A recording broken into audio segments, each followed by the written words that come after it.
उससे हम बात करने जा रहे हैं यूपी टेट 2026 को जो एग्ज़ाम होगा 2, 3 और 4 जुलाई को होने वाला है।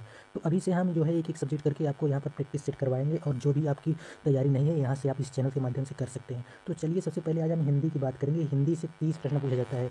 हिंदी से 30 प्रश्न पूछा जाएगा, ईवीएस से 30 प्रश्न, सीडीपी से 30 प्रश्न और संस्कृत लैंग्वेज लीजिए या फिर इंग्लिश लीजिए और 30 नंबर का मैथ। तो आज हम हिंदी की बात करेंगे और हिंदी में जैसा कि आपको पता होगा कि 2 पैसे जाते हैं, एक गद्यांश से पैसे जाता है और दूसरा पद्यांश से। तो गद्यांश में भी और पद्यांश का एक तरह से फ्री का नंबर होता है, बस आपको करने का तरीका मालूम होना चाहिए। तो सबसे पहले जब हम करते हैं तो क्या करते हैं, जैसे यहाँ पर एक गद्यांश दिया गया है, देखिए गद्यांश को पढ़कर निम्नलिखित प्रश्नों की उचित विकल्प का सही उत्तर देना होता है। तो यहाँ पर हम आपको प्रश्न भी दिखा देते हैं, जैसे यहाँ पर प्रश्न दिया गया है देखिए, और ये गद्यांश है, ठीक है, यही गद्यांश है और इसको पढ़ने के बाद आपको सही उत्तर का देना होता है।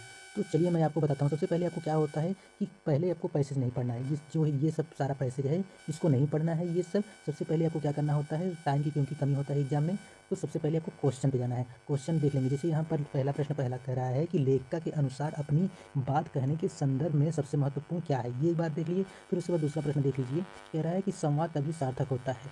फिर थर्ड देखिए, खामोशी ही बोलने लगती है। क्या बोलने लगती है, अभिप्राय क्या है, ये तो आपको जब पैसेज पढ़ेंगे तब पता चलेगा।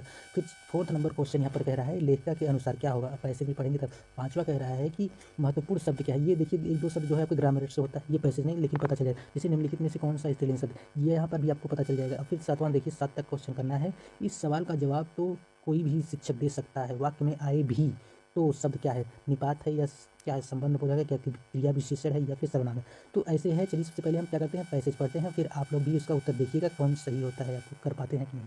तो अभी से तैयारी करते रहेंगे तो कर लेंगे, ठीक है। 1 से 7 तक आपको प्रश्न इस पैसेज में से देना है। तो चलिए हम पैसेज स्टार्ट करते हैं, आप लोग भी पढ़ते चलिए क्योंकि पढ़ेंगे तभी आपका सही होगा। देखिए कुछ कहा जा रहा है, कुछ कहा जा रहा है, उससे कहीं महत्वपूर्ण होता है अपनी बात कहने का तरीका। आप कितनी भी ज़रूरी बात क्यों न कहे, अगर आपकी कोई बात सुने ही नहीं, जैसे अगर आप कोई बात कह रहे हैं, जैसे मैं पढ़ा रहा हूँ आप सुने ही नहीं, तो मेरे कोई भी अर्थ नहीं होगा। इसी तरह जैसे आप कोई भी बात कर रहे हैं, जब कोई सुने ही नहीं तब तक उसका कोई मतलब नहीं होता है। महसूस न करे, यानी महसूस न करे तो उसे कहने का फ़ायदा ही क्या, ठीक है। किसी के कहे को सुनने के लिए, उसे महसूस करने के लिए पूरा ध्यान केंद्रित करने की ज़रूरत होती है। ध्यानपूर्वक सुनना चाहिए, ये नहीं आप बात कहीं और पढ़ रहे हैं, ध्यान कहीं और है, तो इससे कोई भी मतलब नहीं निकलेगा आपका। फिर देखिए, और वही मिलता था उसे था मुझे उस महान संगीतज्ञ बीथोवन के स्वरों द्वारा पूरा ध्यान। आप पूछ सकते हैं कि आवाजाही और बातचीत की शोर से भरे किसी कमरे के दूसरे छोर पर बैठा कोई बच्चा उन 8 कोमल स्वरों को भला कैसे सुनता होगा। इस सवाल का जवाब तो कोई भी शिक्षक दे सकता है। ये स्वर तो वे बच्चे ही सुन पाते हैं जो पियानो के बिल्कुल पास खड़े हों, और तब उनका स्पर्श दूसरों के आगाह करता था, ठीक है। छड़ों तेजी से फैली वह खामोशी ही बोलने लगती थी और जवाब तक आखिरी स्वर की गूंज खत्म होती तभी बच्चे शांत हो चुके होते थे। वे खामोशियों से सन्नाटे याद रहेंगे मुझे डैश साथ क्या, उसके भी कई सालों बाद भी। अब देखिए ये रहा पैसेज। अब आपको यहाँ पर प्रश्न पहला पढ़ना होगा। तो देखिए क्या कह रहा है, पहला प्रश्न कह रहा है यहाँ पे कि लेखिका के अनुसार अपनी बात कहने के संदर्भ में सबसे महत्वपूर्ण क्या है। पहला ऑप्शन ए ऑप्शन कह रहा है ध्यान केंद्रित करने के लिए आवाज़ों का प्रयोग करना, ये बात कहा ही नहीं गया पैसेज में। सवाल का जवाब देना, ये भी नहीं कहा गया। जो कहा जा रहा है ये भी नहीं। बात कहने का तरीका, जो कहा जा रहा है ये भी नहीं, लेकिन बात कहने का तरीका अगर अच्छा होगा तो दूसरा कोई सुनेगा। तो इसका राइट ऑप्शन जो है डी वाला होगा। इस तरह से आप पैसेज का सही उत्तर निकालेंगे, ठीक है। तो ऐसे ही आपका पहले का डी वाला सही हो जाएगा। अब बात करते हैं दूसरा प्रश्न। दूसरा प्रश्न कह रहा है कि संवाद तभी सार्थक होता है, कब होता है, मधुर आवाज़ में, नहीं ये नहीं होगा। फिर कह रहा है कि शांत माहौल में ज़रूरी बात करना, या कहने सुनने वाले सक्रिय हो। तो इस पैसेज में क्या कहा गया, अगर आप सक्रिय नहीं हो तो आपके कहने का या सुनने वाले का कोई मतलब नहीं होता। तो यहाँ पर भी राइट ऑप्शन डी वाला हो जाएगा, ठीक है, डी वाला राइट ऑप्शन। तो इस तरह से भी देखिए आपका दूसरा सवाल भी सही हो जाएगा। चलिए नेक्स्ट थर्ड क्वेश्चन पे आइए देखते हैं। थर्ड क्वेश्चन क्या कह रहा है, खामोशी ही बोलने लगती है। क्या बोलने लगती है, खामोशी। तो इससे अभिप्राय क्या है, खामोशी तेज आवाज़ में बोलती है, तो क्या यह सही है। दूसरा देखिए, खामोश बच्चे बोलने लगते हैं, क्या चुप बच्चे बोलने लगते हैं, ऐसा भी नहीं कहा गया पैसेज में। जब कुछ बच्चे धीरे धीरे बोलना बंद कर देते हैं तो बाकी बच्चों को पता चल जाता है कि उन्हें भी शांत होना चाहिए। यस, जैसे कुछ बच्चे अगर बोल रहे हैं बीच में तो आप शांत हो जाएंगे तो धीरे धीरे आवाज़ एकदम शांत हो जाएगा, और यहाँ पर यही राइट आंसर हो जाएगा, थर्ड वाला। ठीक है। और ये देखिए डी वाला क्या कह रहा है, खामोशी बच्चों से कहती है कि चुप हो जाओ। नहीं, ये सब नहीं कहता, तो राइट ऑप्शन सी वाला। चलिए क्वेश्चन नंबर 4 देखिए। 4 नंबर कह रहा है, लेखिका के अनुसार, लेखिका क्या कहती है इस लेख जो हमने पैसेज पढ़ा अभी, वो पैराग्राफ, तो उसमें क्या कहा जा रहा है, एक शिक्षक अपने बच्चों को बहुत अच्छी तरह जानता है। अच्छी तरह तो जानता ही है, तो पहले दूसरा ऑप्शन भी देख लेते हैं, ये सही हो सकता है। दूसरा देखिए कह रहा है, बच्चों को शांत करने के लिए संगीत का ही प्रयोग करना चाहिए। ऐसा नहीं, बच्चों को शांत करने के लिए संगीत गाकर ही, यानी एक बच्चे जब भी अगर शांत नहीं है तो उसको आप गा गा के सुनाएंगे, तो ऐसा नहीं होना चाहिए, ये रॉन्ग आंसर हो जाएगा। बच्चे बहुत शोर करते हैं, तो ये बात कहा ही नहीं गया पैसे में, बच्चे बहुत बोलते हैं, तो ऐसा नहीं। तो बच्चे को हमको क्या करना चाहिए, एक शिक्षक को अपने बच्चों को बहुत अच्छी तरह जानता है और उसे कैसे शांत कराना है, शिक्षक ये सब भली बात जान जाता है। ठीक है।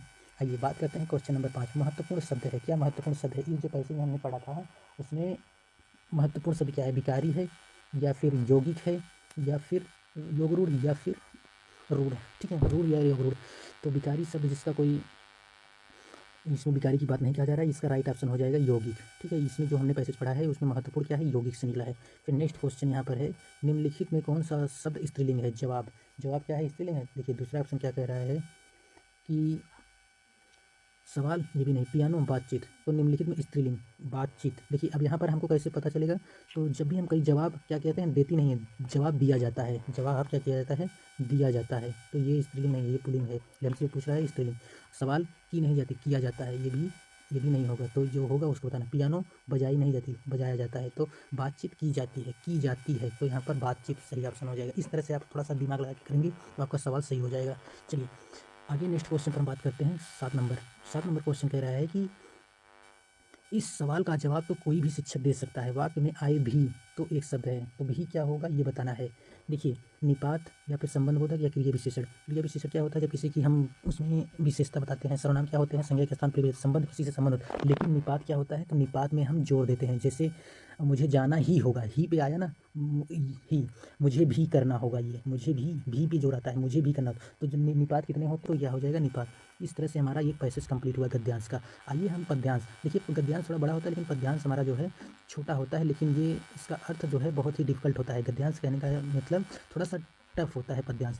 तो यहाँ पर 112 से 117 हमने जो है एक गद्य से लिया एक पद से, तो यहाँ पर देखिए आया है एक पैसेज। पहले यहाँ पर हम प्रश्न पढ़ लेते हैं। तो यहाँ पर देखिए प्रश्न है इसका भी 112 का, मेघ आए बन ठन के संवर के, पंक्ति में किस में है, तो ये देख लीजिए पहला प्रश्न। दूसरा प्रश्न देख लीजिए यहाँ पर कह रहा है, यानी थर्ड नंबर 113, मेघों के आने से लगता है, क्या लगता है। ठीक है, पहले फटाफट हम एग्जाम में ऐसे प्रश्न पढ़ते हैं, वैसे नहीं। फिर थर्ड कह रहा है, बरस बाद सुधी लिही, इस पक्ष का भाव किसमें है। फिर 115 नंबर क्वेश्चन कह रहा है, कविता में कौन सा अलंकार है। ठीक है, अभी हम जब पैसेज पढ़ेंगे तब पता चलेगा कि कौन सा अलंकार होता है। ठीक है, आगे देख लेते हैं। ये देखिए 116 नंबर क्वेश्चन कह रहा है, पीपल ने किस प्रकार मेघों को स्वागत किया है। फिर 117 नंबर कह रहा है, पाहुन शब्द का अर्थ क्या अर्थ है। ठीक है, तो चलिए हम पहले यहाँ पर पैसेज पढ़ते हैं, फिर उसके बाद हम जो है प्रश्न पे आते हैं। आप लोग भी प्रश्न पढ़िए और देखिए, थोड़ा जूम कर लेते हैं ताकि आप लोग को अच्छे से दिखे। देखिए यहाँ पर आया है, पहले पैसेज पढ़ेंगे। मेघ आए बड़े बन ठन के संवर के, मेघ आए यानी जब बादल, जब बारिश में जाते हैं, मेघ आए बड़े बन ठन संवर के, आगे आगे नाचती गाती बवार चली, यानी उसके आगे पहले पढ़िए आप लोग। दरवाजे खिड़कियाँ खुलने लगी गली गली, यानी जब हवा, बादल आता है तो उसके साथ हवा भी आती है। तब जब हमारे कमरे में दरवाज़ा खुला रहता है या फिर विंडो खुली रहती है तो हवा आने लगती है ना, वही कह रहे हैं। पाहुन जो आए हो गांव शहर के, मेघ आए बड़े बन ठन संवर के, पेड़ झुक झांकने लगे गर्दन उचकाए, आंधी चली धूल भागी घबरा उठाए, बाकी चितवन उठा नदी ठिठकी घूंघट सरके, मेघ आए बड़े बन ठन संवर के, बूढ़े पीपल ने आगे बढ़कर जुहार की बरस बाद सुंधी लेहीं। आगे देखते हैं। बोली बोली अकुलाई, क्या बोली, बोली अकुलाई लता, ओट को कीवार की, हरसाया ताल लाया पानी परात भर के, मेघ आए बड़े बन ठन सवर के, क्षितिज अटारी गहराई दामिनी दम की, क्षमा करो गाठ खुल गई अब भरम की, बांध टूटा झरझर मिलन के अश्रु ढर के, मेघ आए बड़े बन ठन संवर के। तो ये रहा पैसेज जो है पद्यांश का। अब चलिए प्रश्न देखते हैं और आपको बताना है इसका मतलब क्या है। तो यहाँ पर पहला 112 नंबर प्रश्न कह रहा है कि मेघ आए बड़े बन ठन कि पंक्ति में क्या है। तो यहाँ पर आपको बताना है 112 नंबर प्रश्न का। देखिए, बादल सज धज कर आए हैं, तो ये नहीं, इसका मतलब है भूरे काले बादल आकाश में घिर आए हैं। और ये कह रहा है बादलों को सूरज ने ढक लिया है, बादलों को ने बिजली के से श्रृंगार किया। तो जो पैसेज होता है हमारा पद्यांश का, इसमें कहा कुछ और जाता है लेकिन अर्थ थोड़ा सा अलग होता है। इसमें जैसे जब मेघ आए बन ठन के, क्या होता है, तो भूरे काले बादल जैसे बादल छा लेता है और आकाश में चारों तरफ घिर जाते हैं। उसके साथ हम मौसम के साथ थोड़ा सा हवा भी आ जाता है, जब बादल घिरते हैं थोड़ा हवा भी साथ लाते हैं, तो भूरे काले बादल आकाश में घिर जाते हैं। तो वही कहने का मतलब आए, मेघ आए बड़े बन ठन सवर के, पंक्ति में क्या है, भूरे काले बादल आकाश में घिर आए हैं। अब 113 नंबर प्रश्न देखिए क्या कह रहा है। मेघों के आने से लगता है, क्या लगता है ये बताना है आपको। यहाँ पर देखिए, मानो कहीं उत्सव मनाया जा रहा है, ये तो बात कहने जाए। मानो गांव में शहर से मेहमान आए हों, बादल आसमान में छा गए हैं, उपर्युक्त में से कोई नहीं। देखिए, जब भी कोई पैसेज पूछा जाता है पद्यांश से, तो इसमें सीधा अर्थ नहीं निकलता, थोड़ा सा जो है आपको अपना दिमाग लगाना होगा। नहीं तो यहाँ पर देखिए कह रहा है बादल में आसमान छा गए, ये तो सभी जानते हैं छा गए आ गए हैं, लेकिन मानो क्या हो रहा था, मानो गांव में शहर से मेहमान आ गए। जब कहीं से बादल आता है तो मौसम अच्छा हो जाता है, कहीं दूसरी जगह से तो आता है बादल, इस तरह से राइट ऑप्शन बी वाला हो जाएगा। सीधा आंसर देंगे तो गलत हो जाएगा, इसलिए थोड़ा सा भी अपना कॉमन सेंस लगाना होगा आपको, तभी जाकर आपका सही होगा। हमने भी यूपी टेट दिया था, हमारा भी क्वालिफाई अच्छे नंबर से हुआ है, और आप लोग को भी करवा देंगे अगर आप चैनल पर बने रहेंगे, सब्सक्राइब कर लीजिएगा। चलिए देखिए, 114 नंबर यानी 114 नंबर क्वेश्चन करा है, बरस बरस बाद लुधी लीही, इस वक्त का भाव क्या है। यहाँ पर कह रहा है बादल बन सवर कर आए, बादल मेहमान बनकर आए, बादल एक बरस के बाद आए, बादलों ने याद किया। तो यहाँ पर क्या होता है, साल में कभी एक ही बार मौसम आता है, नहीं है, जिससे सीजन एक ही होता है। तो इसका राइट ऑप्शन ये होगा, बादल एक बरस के बाद ही आए हैं। ठीक है, इस तरह से सवर के आए थे। चलिए अब यहाँ पर ये अगला प्रश्न 115 नंबर कह रहा है, कविता में कौन सा अलंकार है ये बताना है। यहाँ पर कह रहा है कि मानवीकरण रूपक अलंकार, ठीक है, मानवीकरण अलंकार व रूपक, उत्प्रेक्षा अलंकार, श्लेष अलंकार, रूपक अलंकार। देखिए, तो यहाँ पर राइट आंसर क्या हो जाएगा, मानवीकरण, बादल की बात कहा जा रहा है, मानवीकरण, ठीक है, बन सम के, तो पहला ऑप्शन सही हो जाएगा। चलिए नेक्स्ट क्वेश्चन पर बात कर लेते हैं। नेक्स्ट 116 नंबर प्रश्न कह रहा है, देखिए, पीपल ने किस प्रकार मेघों का स्वागत किया। पीपल ने किस प्रकार मेघों का स्वागत किया, यानी मेघ मतलब क्या होता है, बादल, गले लगकर या उल्हाला न देकर या फिर झुककर प्रणाम करने का या प्रसन्न होकर। तो क्या किया था, तो राइट ऑप्शन क्या होगा यहाँ पर, 116 का झुककर प्रणाम करने की बात कर रहा है।